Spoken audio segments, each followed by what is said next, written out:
नमस्कार आप सभी को, स्वागत है आपका हमारे इस प्लेटफ़ॉर्म पर। UP triple SC Uttar Pradesh अधीनस्थ सेवा चयन आयोग ने अभी हाल ही में कुछ परीक्षाएँ करवाई थीं। इनमें से एक परीक्षा थी जूनियर एनालिस्ट की, ठीक? जूनियर एनालिस्ट ड्रग्स की और इसमें जो यूपी जीके और इसके अलावा कंप्यूटर, इसके क्वेश्चन्स आए थे, उन्हीं यूपी जीके और कंप्यूटर्स के क्वेश्चन्स को डिस्कस करेंगे। इसको शुरू करने से पहले हम आपको 2-3 जानकारियाँ दे देते हैं। अगर आपको यूपी जीके और इसके अलावा कंप्यूटर के बैच को जॉइन करना हो, तो आप हमारे बैच को जॉइन कर सकते हो। इसके लिए अगर आप कॉम्बो बैच को जॉइन करना चाहते हो तो फिर आप KD21 इस कोड का इस्तेमाल कर सकते हो और इसमें आपको जो पीडीएफ मिलेंगी जैसे कंप्यूटर की कुछ इस प्रकार से मिलेगी। क्लासेस होती हैं, क्लासेस के 24 घंटे के बाद फिर आपको पीडीएफ दे दी जाती है, ठीक है? इनको आप डाउनलोड करके इनका प्रिंट भी निकलवा सकते हो और आप बार-बार रिवाइज़ भी कर सकते हो। इसके अलावा कुछ इस प्रकार से आपको यूपी जीके की क्लासेस मिलेंगी, नोट्स मिलेंगे और जिनमें यूपी मैप को और साथ ही साथ पूरे उत्तर प्रदेश को वृहद रूप से समझाया गया है। अगर आपको केवल और केवल कंप्यूटर का बैच लेना हो, तो आप KD44 इस कोड का इस्तेमाल कर सकते हो और दोनों बैच को लेने के लिए KD21 कोड का इस्तेमाल कर सकते हो। अगर आप वीपीओ की तैयारी कर रहे हो, ग्राम पंचायत अधिकारी की, इस बैच में एनरोल करने के लिए आप KD40 इस कूपन कोड का इस्तेमाल कर सकते हो और ये जो वीपीओ का बैच है, इसमें 65 अंकों को कंप्लीट कवर किया गया है। ये जो 65 अंक हैं, ये 65 अंक दिए गए हैं जो आपके ऑफिशियल सिलेबस दिया गया है, जैसे पंचायती राज व्यवस्था का इतिहास, वर्तमान स्वरूप, वित्तीय स्रोत, इसके अलावा कर्तव्य जो ग्राम पंचायत अधिकारी के होते हैं, योजनाएँ 20 अंकों की इसी में समाहित हैं, आपको अलग से योजनाएँ लेने की आवश्यकता नहीं है। और साथ ही साथ पंचायती राज को सशक्त करने के उपाय कौन-कौन से हो सकते हैं। तो ये जो सिलेबस आपका दिया गया है, इस पूरे सिलेबस को कवर कराया गया है। कूपन कोड KD40 का इस्तेमाल करिए। इसके अलावा अगर आपको बीपीओ मॉक से जुड़ना हो, तो आप मॉक से भी जुड़ सकते हो। इसमें 10 मॉक टेस्ट हैं और इनका 70 प्लस घंटों का डिस्कशन कोर्स भी दिया गया है। ठीक है? तो अगर आप जुड़ना चाहते हो हमारे यूपी स्पेशल बैच से, तो आप जुड़ सकते हो। इसमें कुछ इस प्रकार के आपको नोट्स मिलेंगे। चलिए शुरू करते हैं जूनियर एनालिस्ट पेपर डिस्कशन। सबसे पहले 66 नंबर से शुरू करते हैं। क्वेश्चन नंबर 66 में देखो, कह रहा है कि किस प्रकार की मेमोरी हार्ड ड्राइव पर स्वीप फाइल में डेटा संग्रहित करती है। सबसे पहले ये जो शब्द दिए हैं, स्वीप फाइल क्या होता है ना, मेमोरी में हार्ड ड्राइव क्या होता है, इन शब्दों के बारे में जब आपको क्लैरिटी होगी तो आप इसके उत्तर तक पहुंच जाओगे। सबसे पहले ये जो शब्द दिया है स्वीप फाइल, यहाँ पर आओ। ये शब्द क्या है? अगर मैं आपसे कहूँ स्वैप फाइल, ये स्वैप फाइल किसे कहा जाता है? आप कहोगे ये एक ऐसी फाइल होती है, दरअसल आपका जो कंप्यूटर होता है, कंप्यूटर की हार्ड डिस्क में मौजूद एक ये फाइल होती है। आमतौर पर ये वर्चुअल मेमोरी के रूप में काम किया करती है। जैसे जब भी कभी डेटा को रैम में डाला जाता है या हम कहें जब भी कभी रैम में डेटा फिट नहीं होता है, उसके स्थान पर यह अस्थायी स्टोरेज के रूप में काम करता है। इसे ही कहा जाता है स्वैप फाइल। ये याद रखो, ये क्या है? अर्थात आपके आपके कंप्यूटर की हार्ड ड्राइव पर हार्ड ड्राइव पर एक मौजूद फाइल है, एक मौजूद फाइल होती है, ठीक है? और ये फाइल कैसे काम करती है? यह एक वर्चुअल मेमोरी के रूप में काम करती है। वर्चुअल मेमोरी के रूप में ये कार्य करती है। अब सवाल ये आया, ये वर्चुअल मेमोरी के रूप में काम करती है तो ये किसका विस्तार है? आमतौर पर ये एक्सटेंशन है, ये जो स्वैप फाइल है ये रैम का ही एक्सटेंशन है। बात समझ पा रहे हो? अर्थात ये कंप्यूटर की जो भौतिक मेमोरी होती है, जो प्राइमरी मेमोरी होती है, जिसे हम कहते हैं रैम, रैंडम एक्सेस मेमोरी, ये उसी का एक विस्तार होती है। और जब भी कभी रैम में डेटा फिट नहीं होता है, उसके लिए एक स्टोरेज अस्थायी स्टोरेज एरिया की आवश्यकता होती है। तो यही अस्थायी स्टोरेज एरिया के रूप में काम करता है। तो यहाँ पर आओ क्वेश्चन में। सवाल में कह रहा है कि हार्ड ड्राइव पर स्वैप फाइल में डेटा संग्रहित कौन करता है? डेटा संग्रहित किस प्रकार की मेमोरी में होता है? आप बताओगे ये एक प्रकार से वर्चुअल मेमोरी है। ठीक, किस प्रकार की मेमोरी हार्ड ड्राइव पर स्वैप फाइल में डेटा संग्रहित करती है? आप बताओगे वर्चुअल मेमोरी। नेक्स्ट देखो, क्वेश्चन नंबर 67 67 यहाँ पर कह रहा है सिस्टम यूनिट की बात कर रहा है। कौन सा कथन गलत है? कीबोर्ड सिस्टम यूनिट का एक हिस्सा है? क्या कीबोर्ड सिस्टम यूनिट का एक हिस्सा है? और दूसरा कह रहा है ये तो पेरिफेरल डिवाइसेस होती हैं। आगे कह रहा है कि रिसोर्स किसी भी कंप्यूटर घटक को संदर्भित करता है जो एक कार्य करने के लिए आवश्यक होता है। हाँ, रिसोर्स की आवश्यकता पड़ेगी आपको। कैप्स लॉक टॉगल कुंजी का उदाहरण है। हाँ, ठीक है, ये भी सही है। कंट्रोल और शिफ्ट ये मॉडिफायर कुंजीज हैं। हाँ, ये भी ठीक है। इसमें कौन सा कथन गलत है? यही वाला गलत हो जाएगा। कीबोर्ड सिस्टम यूनिट का एक हिस्सा है, ये गलत हो जाएगा। ठीक है, आगे बढ़ो जरा। Question number 68। ये सवाल अच्छा है। ये दरअसल ऑपरेटिंग सिस्टम से सवाल पूछा गया है। ठीक है, ये कह रहा है कि राउंड रॉबिन शेड्यूलिंग किस प्रकार की शेड्यूलिंग है? ये सवाल पूछा है। प्री एम्प्टिव शेड्यूलिंग है, या लीनियर डेटा है, या फिर नॉन लीनियर डेटा है, या नॉन प्री एम्प्टिव है? अब यहाँ पर आओ। सबसे पहले तो मैं आपको शेड्यूलिंग के बारे में बताता हूँ। देखो, एक शब्द पीछे दिया गया था जिसे कहा जाता है प्री एम्प्टिव शेड्यूलिंग।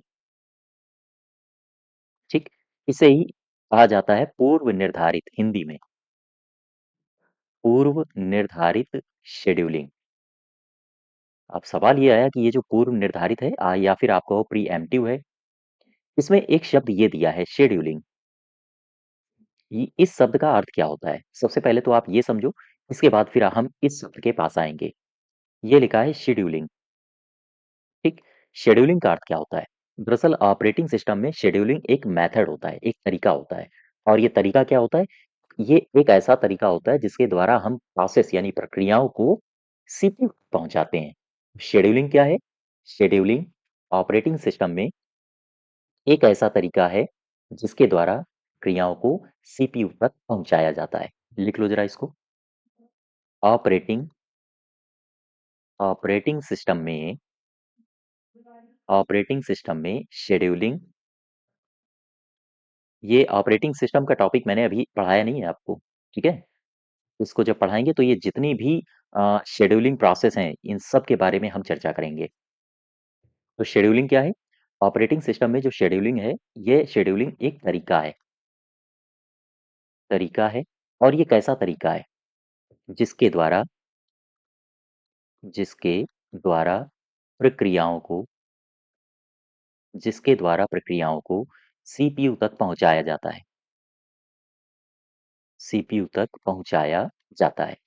ये एक ऐसा मेथड होता है। आम तौर पर जब आप शेड्यूलिंग को देखोगे तो इसको दो भागों में क्लासिफाई किया जाता है, शेड्यूलिंग को। और ये जो दो प्रकार हैं, इनमें से एक प्रकार है प्री एम्प्टिव। ठीक, और दूसरा है नॉन प्रेम्प्टिव। जस्ट वेट, मैंने गलत लिख दिया। ये दो तरीके हैं, ये दो प्रकार हैं इसके शेड्यूलिंग के, प्री एम्प्टिव शेड्यूलिंग और नॉन प्री एम्प्टिव शेड्यूलिंग।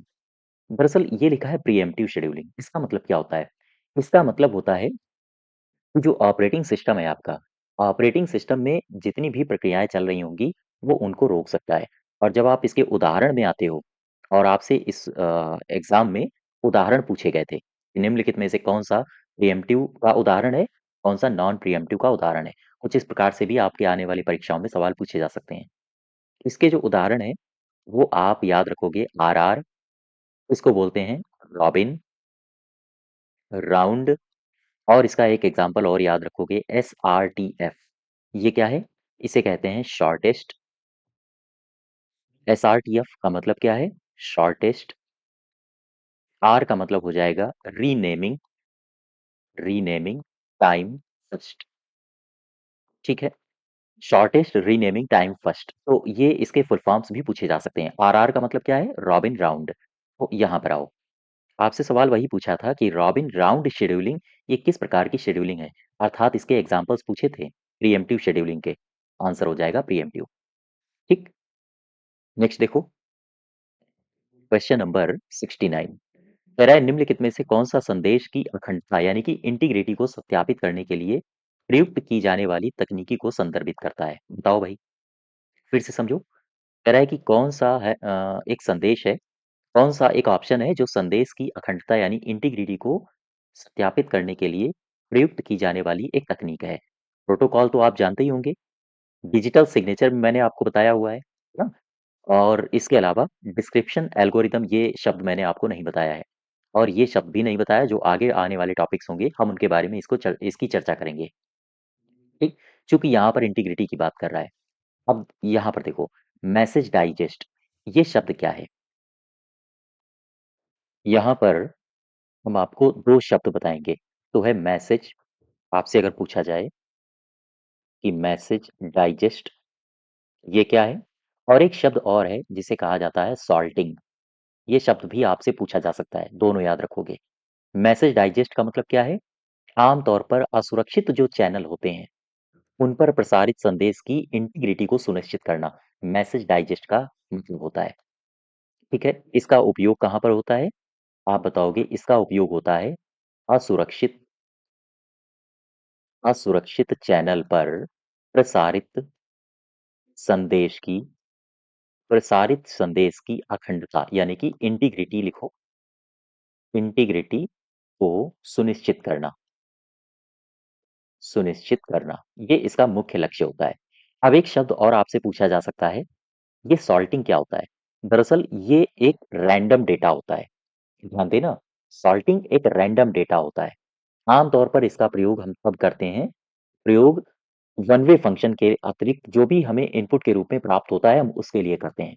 जैसे यहाँ पर देखो, यह एक यह एक रैंडम डेटा होता है, रैंडम डेटा होता है। ठीक? इसका प्रयोग हम कहाँ पर करते हैं? इसका प्रयोग वन वे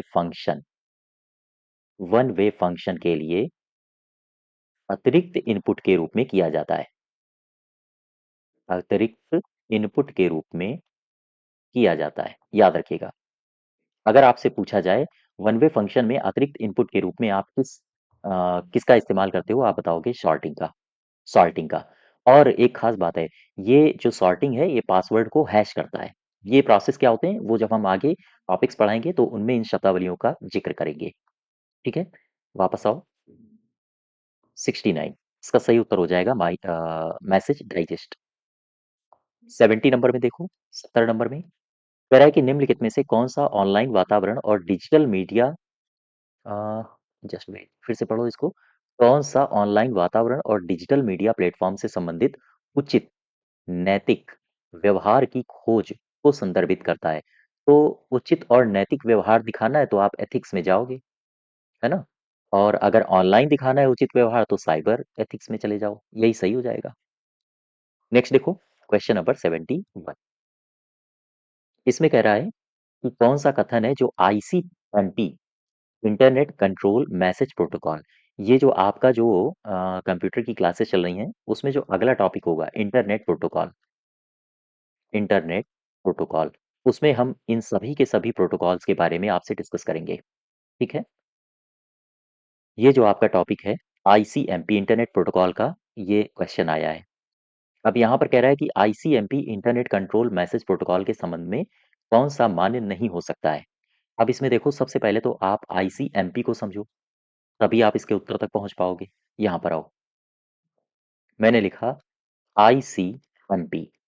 सबसे पहले इसके फुल फॉर्म को बताओ। आप कहोगे इंटरनेट कंट्रोल, एम का मतलब हो जाएगा मैसेज और पी का मतलब हो जाएगा प्रोटोकॉल। ठीक, मैंने लिखा इंटरनेट कंट्रोल मैसेज प्रोटोकॉल। अब मुझे बताओ इसका इस्तेमाल आप कहाँ पर करते हो? इसका इस्तेमाल कहाँ पर होता है आईसीएमपी का? आप बताओगे इसका इस्तेमाल होता है त्रुटियों की रिपोर्टिंग और प्रबंधन करने के लिए। अर्थात अगर हम इंग्लिश में बोलें, रिपोर्टिंग एरर्स और मैनेजमेंट क्वेरीज के लिए हम इसका इस्तेमाल करते हैं। ध्यान दो, प्रयोग कहाँ होता है? Reporting queries, sorry reporting errors, errors को रिपोर्ट करने के लिए। ठीक है, रिपोर्टिंग एरर्स और साथ ही साथ मैनेजमेंट मैनेजमेंट क्वेरी के लिए इसका इस्तेमाल होता है। अगर हम इसको हिंदी में भी आपसे पूछा जा सकता है, हालांकि हिंदी इंग्लिश दोनों होगा, तो आप बताओगे त्रुटियों की रिपोर्टिंग करने के लिए और प्रबंधन प्रश्नों के लिए इसका इस्तेमाल किया जाता है। अब एक बात समझो, यदि दो डिवाइस हम कहें आपसे एक एग्जांपल देते हैं, गौर करना। मैंने कहा यदि दो डिवाइस इंटरनेट से कनेक्ट हैं, कोई भी एरर हो जाए उनमें, तो फिर राउटर का काम काम क्या होता है? तो राउटर एरर के बारे में सूचित करता है और सूचित करते हुए स्रोत को एक आईसीएमपी मैसेज सेंड करता है और कहता है कि भैया एरर हो गई है। ठीक है? कुल मिला के अब यहाँ पर आप ये जो मैसेज सेंड कर रहा है राउटर, इन कॉमन मैसेज के टाइप्स क्या होते हैं? और ये जो सवाल पूछा गया था, वो कॉमन मैसेज के टाइप्स से पूछा गया था। Interact path type, message type 5 या फिर टाइप 3 जिसे डेस्टिनेशन अनरीचेबल कहा जाता है। तो यहाँ पर देखो, सवाल बहुत अंदर से पूछा गया है। आम तौर पर इस तरह की जानकारियाँ आपको बुक्स वगैरह में कहीं नहीं मिलेंगी। ठीक है? तो जो भी सवाल आपको अगर आगे एग्जाम में अटेम्प्ट करना है तो आपको कंप्यूटर बहुत डीप में पढ़ना पड़ेगा। चलो देखो, मैं एक कंडीशन लेता हूँ।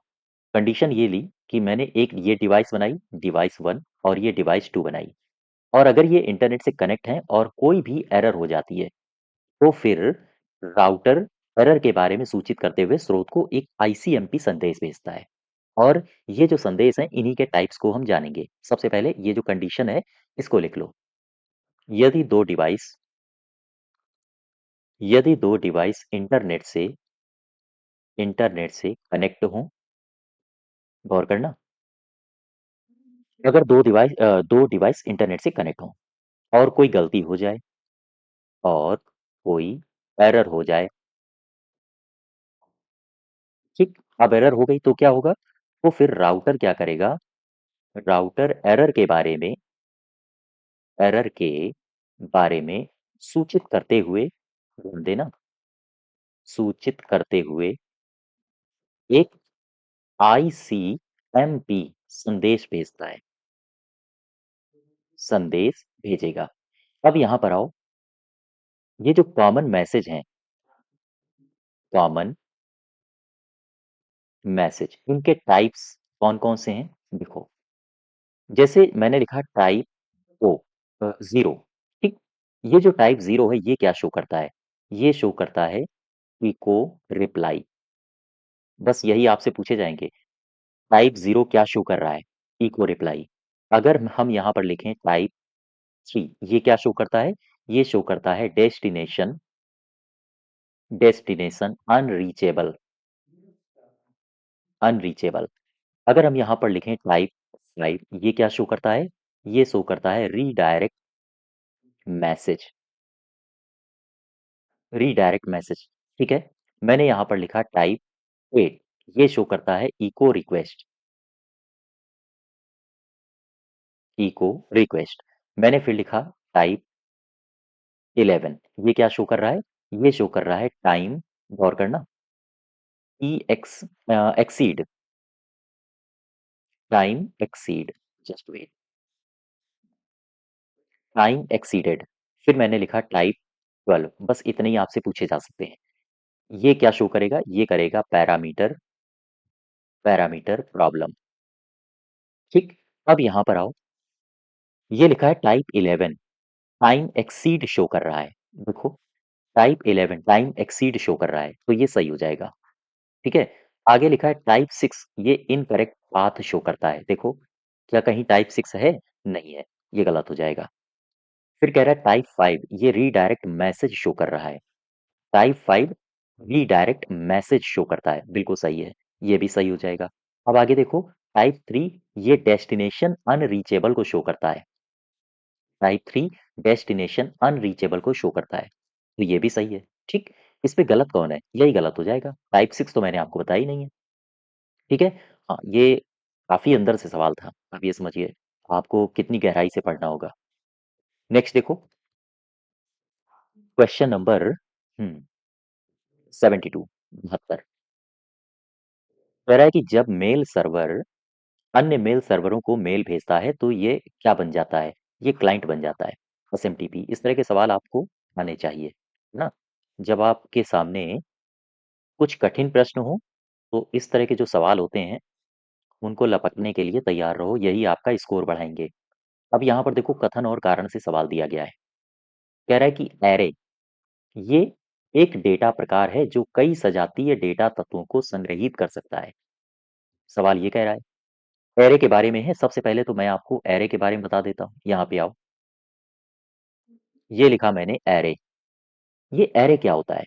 दरअसल एरे कहा जाता है, मैंने कहा कि एक ही चर प्रकार के आइटमों का संग्रह एरे कहलाता है।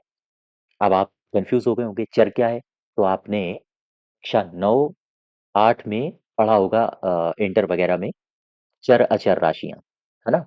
तो यहाँ पर हम कहेंगे चर का मतलब होता है सेम वेरिएबल्स। इंग्लिश में अगर कहें तो इस प्रकार इसको डिफाइन कर सकते हैं। अर्थात अगर हम इसकी डेफिनेशन लिखें एरे की तो क्या हम बनाएंगे? हम कहेंगे एक ही चर प्रकार के आइटमों का संग्रह, आइटमों का संग्रह एरे कहलाता है। अब ये जो मैंने चर प्रकार लिखा है इसको इंग्लिश में कहेंगे सेम, एक ही प्रकार का है ना, सेम वेरिएबल। सेम वेरिएबल्स का जो कलेक्शन होता है उसे कहा जाता है एरे। ठीक। सवाल ये आया कि ये जो सेम वेरिएबल्स हैं इनको स्टोर कहाँ पर किया जाता है? तो जो भी सन्निहित मेमोरी होती है वहीं पर इसको स्टोर किया जाता है। अच्छा, अब एक सवाल मेरा और बताओ, एरे में तत्वों की पहचान कैसे की जाती है? फिर से समझो। एरे में, यहाँ पर देखो, एरे में तत्वों की पहचान, जो एलिमेंट्स होते हैं उनकी पहचान कैसे करते हो? एरे में एलिमेंट्स की पहचान, ये जो एरे में एलिमेंट्स की पहचान होती है ये होती है उनके इंडेक्स से। इंडेक्स से। अब ये जो इंडेक्स है, गौर करो, एरे में ये जो इंडेक्स है, इंडेक्स हमेशा जीरो से शुरू होता है। जीरो से शुरू होता है। अब एक बात और समझो, ये तो मैंने आपको एरे में एलिमेंट्स की पहचान बता दी। पहचान किससे होती है? इंडेक्स से। और इंडेक्स की शुरुआत कहाँ से होती है? हमेशा जीरो से। याद रखिए, एरे इंडेक्स जीरो से शुरू होता है। अच्छा, अब एक मुझे सवाल और बताओ। मैंने लिखा एरे लेंथ। ठीक। एरे लेंथ यानी कि जो कोई भी सारणी हो, सारणी की लंबाई, ये लंबाई किस पर निर्धारित होती है? इस पर निर्भर होती है। आप बताओगे एरे लेंथ ये निर्भर होती है उसमें, या हम कहें जो भी एरे होगा, जो भी सारणी होगी, उस सारणी में एलिमेंट्स की संख्या कितनी है, उस संख्या पर निर्भर करती है एरे लेंथ। याद रखो, किसी सारणी की किसी सारणी की लंबाई उसमें शामिल तत्वों की संख्या से निर्धारित होती है। ठीक। ये सवाल इस तरह के पूछे जा सकते हैं कि किसी भी सारणी में उसकी लंबाई, या हम कहें एरे लेंथ, किससे निर्धारित होती है? तो आप बताओगे उसमें शामिल तत्वों की संख्या से। और एरे, या हम कहें एरे में इंडेक्स की शुरुआत कहाँ से होती है? इसकी शुरुआत होती है जीरो से। अब यहाँ पर आओ, कह रहा है कि एरे एक डेटा का प्रकार है। हाँ ठीक है, ये आइटमों का संग्रह होता है तो एक डेटा का प्रकार है जो कई सजाती, सजाती का मतलब सेम वेरिएबल, है ना, या हम कहें एक ही चर राशि, तो सेम वेरिएबल डेटा तत्वों का ये संग्रह होता है। हाँ, ये सही है। अब यहाँ पर आप कारण में आओ। कह रहा है कि एरे में तत्वों को इंडेक्स जीरो से शुरू करके, हमने कहा था अभी, इंडेक्स जीरो से शुरू होता है, शुरू करके इंडेक्स तरीके से संग्रहित किया जाता है। हाँ, ये भी सही है। तो ये दोनों कथन आपके सही हो जाएंगे। लेकिन एक बात समझो, कह रहा है कथन में कि एरे एक डेटा का प्रकार है जो कई सजातीय तत्वों को संग्रहित कर सकता है। ठीक, कर सकता है, लेकिन कारण इसका क्या है? ये कई डेटा तत्वों को संग्रहित कर सकता है, क्यों? क्योंकि एरे के तत्वों को इंडेक्स जीरो से शुरू करके इंडेक्स तरीके से संग्रहित किया जाता है। नहीं, ये कारण तो गलत हो गया।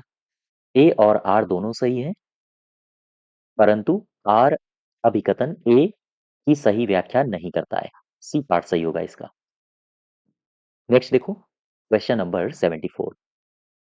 74, ये तो सिंपल क्वेश्चन था, आपको आना चाहिए। चुंबकीय यानी कि मैग्नेटिक डिस्क की भंडारण क्षमता ये किस पर निर्भर नहीं होती है? डिस्क की, डिस्क बैक पर, इस पर तो निर्भर होती है। प्रति इंच ट्रैक पर, हाँ ये भी सही है। ट्रैक के प्रति इंच बिट्स पर भी निर्भर होती है, डिस्क की गति पर निर्भर नहीं होती है। 74 का डी पार्ट। नेक्स्ट देखो, क्वेश्चन नंबर 75। मशीन लर्निंग से संबंधित क्वेश्चन था और ये भी काफी सिंपल क्वेश्चन है। मशीन लर्निंग के संबंध में कौन से कथन सही है? मशीन लर्निंग का उपयोग केवल कंप्यूटर विज्ञान कार्यों के लिए किया जाता है? नहीं, ऐसा नहीं है। केवल कंप्यूटर विजन कार्यों के लिए किया जाता है, ये गलत है। आगे कह रहा है कि मशीन लर्निंग कृत्रिम बुद्धिमत्ता का एक उपसमूह है। हाँ, ये सही है। एआई, उसमें मशीन लर्निंग और उसमें डीप लर्निंग। तो ये सारे के सारे जो भी हैं एलिमेंट्स, वो एआई के ही उपसमूह हैं। बी पार्ट सही हो जाएगा। फिर कह रहा है मशीन लर्निंग एल्गोरिदम मानवीय हस्तक्षेप के बिना अनुभव से बेहतर नहीं हो सकते हैं, ये गलत है। आपने इसमें सुपरवाइज्ड मशीन लर्निंग के बारे में भी पढ़ा होगा, अनसुपरवाइज्ड मशीन लर्निंग के बारे में भी पढ़ा होगा, है ना? तो ये गलत हो जाएगा। मानवीय हस्तक्षेप के बिना बेहतर नहीं हो सकते हैं, ये मानवीय हस्तक्षेप के बिना भी हो सकते हैं। सुपरवाइज्ड और मशीन अनसुपरवाइज्ड, उनके बारे में हम तुलनात्मक अध्ययन करेंगे जब मशीन लर्निंग का टॉपिक पढ़ेंगे। ठीक। नेक्स्ट देखो, क्वेश्चन नंबर डी, 75 का ऑप्शन नंबर डी कह रहा है कि सभी मशीन लर्निंग मॉडलों को कार्य करने के लिए बड़ी मात्रा में लेबलित डेटा की आवश्यकता होती है। नहीं, ये भी गलत है। लेबल्ड डेटा की भी आवश्यकता होती है और अनलेबल्ड डेटा की भी आवश्यकता होती है। डी पार्ट भी गलत हो जाएगा। इसमें केवल और केवल बी पार्ट सही होगा। नेक्स्ट देखो, 76। 76 में कह रहा है कि कौन सा कमांड है जो पैराग्राफ फॉर्मेटिंग को हटा देता है? कंट्रोल एच और एल, इनके बारे में मैंने आपको बताया हुआ है, लेफ्ट लाइन वगैरह, है ना? तो ओपन से तो होता नहीं है, कॉपी से भी नहीं होगा। ई पार्ट हो जाएगा इसका, 76 का। अच्छा, पैराग्राफ फॉर्मेटिंग में यहाँ पर देखो कुछ मैं शॉर्टकट लिखे देता हूँ, इनको भूलिएगा नहीं। कंट्रोल प्लस क्यू, इसका इस्तेमाल कहाँ पर करते हो? पैराग्राफ फॉर्मेटिंग हटाने के लिए, याद रखो। Paragraph formatting. फिर इसके बाद मैंने लिखा कंट्रोल प्लस स्पेस बार, इसका भी इस्तेमाल आप पैराग्राफ फॉर्मेटिंग में करते हो। बस फर्क इतना है कि यहाँ पर आप font, size, bold, italic, underline इसको फॉर्मेट करते हो। फिर इसके बाद आप एक और याद रखोगे, control plus shift plus N, इसका इस्तेमाल भी पैराग्राफ फॉर्मेटिंग में किया जाता है। ये तीनों शॉर्टकट की याद रखो। इसका सही उत्तर हो जाएगा ई पार्ट। नेक्स्ट देखो, क्वेश्चन नंबर 77। 77 में कह रहा है कि भाई ये शब्द दिए हैं और कह रहा है कि इसका तात्पर्य किसी के विचार या फिर आविष्कार को चुराना है। तो बताइए आप, और उसे अपने लाभ के लिए उपयोग करना नहीं है। तो ये जो पहला ऑप्शन दिया है, इसमें लिखा है इंटेलेक्चुअल प्रॉपर्टी थेफ्ट, ये तो चुराना ही है। पायरेसी, पायरेसी इस तरह के शब्द आपने अगर इंग्लिश में पढ़े होंगे भी आप इसके उत्तर तक पहुंच जाओगे। जैसे पायरेसी, आपने पायरेट्स का नाम सुना होगा, समुद्री डकैत, ये भी चुराते हैं। ये लिखा है प्लेजरिज्म, इसका मतलब होता है साहित्यिक चोरी करना, है ना, इंग्लिश में। और ये लिखा है कॉपी स्किप, कॉपी स्किप का मतलब होता है जो चोरी हो रही उसको रहस्य उद्घाटन कर देना, कॉपी स्किप। अब यहाँ पर देखो, इस शब्द को उठाओ, कॉपी स्किप। ये जो कॉपी स्किप लिखा है, इसका मतलब क्या है? दरअसल ये एक टूल होता है, गौर करना, ये एक ऑनलाइन टूल है, ऑनलाइन टूल है। अच्छा, इस ऑनलाइन टूल का इस्तेमाल कहाँ पर किया जाता है? इसका उपयोग किया जाता है जो भी सामग्री चोरी हुई है, उसका पता लगाने के लिए। यानी कि चोरी सामग्री का पता लगाना, इसका प्रयोग उन कामों के लिए होता है। अच्छा, ये जो टूल है, जिसे आप कॉपी स्क्रिप्ट कहा कहते हो, ये जो कॉपी स्क्रिप्ट है, मुझे बताओ कॉपी स्क्रिप्ट टेक्नोलॉजी, इसका विकास किसने किया था? और कब किया गया था? 2004 में इसका विकास हुआ था। किसने किया था? किया था Indigo stream technology technology limited के द्वारा इसे लॉन्च किया गया था। ठीक है, 2004 में। वापस आओ जरा, इसका सही उत्तर हो जाएगा कॉपी स्केप। नेक्स्ट देखो, क्वेश्चन नंबर 78। 78 में क्या कह रहा है? कह रहा है कि एच टी टी पी 404 त्रुटि, ये एरर है, ये क्या दर्शाता है? ये एरर तब आती है जब आपको कोई पेज मिल नहीं रहा होता है। यानी कि सर्वर पर अनुरोधित संसाधन नहीं मिल सका, वेब पेज अस्थायी रूप से अनुपलब्ध है, या फिर सर्वर से कनेक्शन सुरक्षित नहीं, ये तो गलत हो जाएगा। सर्वर ओवरलोड है, ये भी गलत हो जाएगा। ठीक। अब या तो बी होगा या तो सी होगा। कह रहा है कि HTTP 404 त्रुटि, ये क्या दर्शाता है? ये दर्शाता है कि वेब पेज अस्थायी रूप से अनुपलब्ध है। ये दर्शाता है, यहाँ पर आओ सी पार्ट में, web pages is temporarily unavailable. यहाँ पर कह रहा है कि the requested resource could not be found on server, ये सही होगा सी पार्ट। ठीक, सी पार्ट सही होगा। HTTP 404, आमतौर पर जब आपको कोई पेज नहीं मिलता है तो फिर आपको यही लिख के शो होने लगता है, कुड नॉट बी फाउंड। ठीक है, नेक्स्ट देखो, क्वेश्चन नंबर 79। 79 कह रहा है कि MS वर्ड में निम्नलिखित में से कौन सी सुविधा आपको किसी दस्तावेज को डेटा स्रोत से लिंक करने और वैयक्तिक पत्र या लेबल सृजित करने की अनुमति देती है? लिंक कराना है आपको, तो फिर एक शब्द मैंने आपको बताया था, मर्ज कराना, मेल मर्ज। 79 का ए पार्ट सही हो जाएगा। ठीक, नेक्स्ट देखो, 80, 80 नंबर। 80 नंबर में क्या कह रहा है? एक्सेल फार्मूला में डॉलर चिन्ह ये क्या दर्शाता है? डॉलर चिन्ह, अब यहाँ पर एक काम करिए, आप एक टेबल बना लो। हो सकता है आगे आने वाली परीक्षाओं में भी ये सिंबल आपसे पूछे जाएं।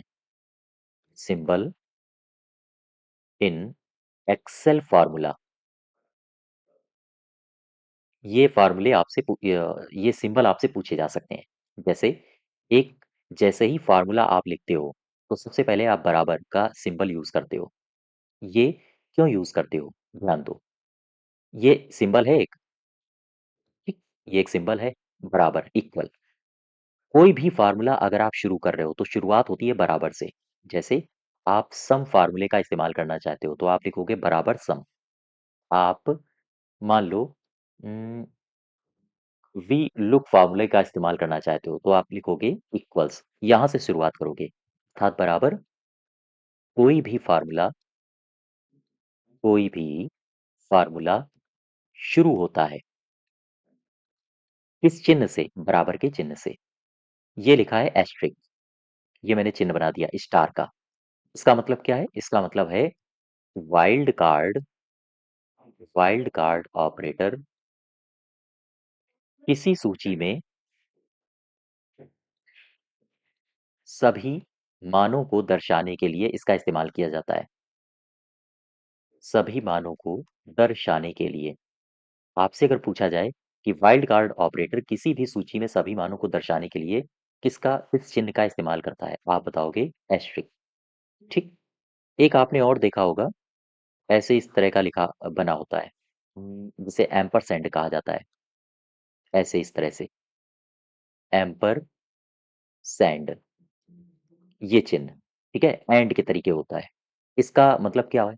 ये कहाँ पर यूज होता है तो आप बताओगे, जब भी कभी आपको इस तरह का सिंबल दिखे MS एक्सेल फार्मूले में, इसका मतलब होता है कि दो स्ट्रिंग को एक में जोड़ा जा रहा है। अर्थात एम्परसैंड का इस्तेमाल होता है दो स्ट्रिंग को एक में जोड़ने के लिए। ठीक है, हाँ। अब आ जाओ डॉलर में। जब भी कभी आपको फॉर्मूले में ये चिन्ह दिखे दिखे, इसका मतलब क्या है? इसका मतलब है सेल रेफरेंस को निरपेक्ष, सेल रेफरेंस को निरपेक्ष बनाता है ये। अर्थात एक शब्द और यहां से इंग्लिश में लिखो, हो सकता है आप कंफ्यूज हो जाओ। Makes cell reference, makes cell, just wait, cell reference as absolute. तो अगर आपसे पूछे सेल रेफरेंस एब्सोल्यूट इसे बनाने के लिए हम किस चिन्ह का इस्तेमाल करते हैं? डॉलर का। अर्थात सेल रेफरेंस को निरपेक्ष बनाने के लिए हम इस चिन्ह का इस्तेमाल करते हैं। एक मैं और यहाँ पर चिन्ह बना रहा हूँ, इसको समझते हो? ये लिखा है बीच वाला ब्रैकेट, यानी इसे कहा जाता है करली ब्रैकेट। करली ब्रैकेट, जब भी कभी आपको ये चिन्ह बनाना हो, इसका मतलब होता है कि एक्सेल में एरे सूत्र को बनाने के लिए, या हम कहें एक्सेल में एरे सूत्र के लिए इस चिन्ह का इस्तेमाल किया जाता है। याद रखो, एक्सेल में एरे सूत्र के लिए एरे सूत्र के लिए इस चिन्ह का प्रयोग किया जाता है। ठीक है? एक चिन्ह आपको ऐसा मिलेगा, इसे बोलते हैं कैरेट। इस चिन्ह का इस्तेमाल कहाँ पर किया जाता है? घातांकीकरण के लिए। डायरेक्ट पूछा जा सकता है, जैसे आपसे एग्ज़ाम में डॉलर का पूछा गया था। घातांकीकरण के लिए, ठीक है? इसके अलावा एक सिंबल आपको ये मिल सकता है हैश स्पिल। इसका इस्तेमाल करते हैं स्पिल त्रुटि के लिए, ठीक? कुछ ये सिंबल्स हैं जो आपको ध्यान रखने चाहिए, और ये आपसे पूछे जा सकते हैं। तो ख़ैर चलिए, ये आपके क्वेश्चन नंबर ये था 80, और इसका सही उत्तर हो जाएगा absolute cell reference, C part. इसी के आगे जो आपका यूपी जीके दिया गया है, उसको हम लोग नेक्स्ट क्लास में करेंगे, ठीक है? तो आज यहीं तक रखते हैं। धन्यवाद।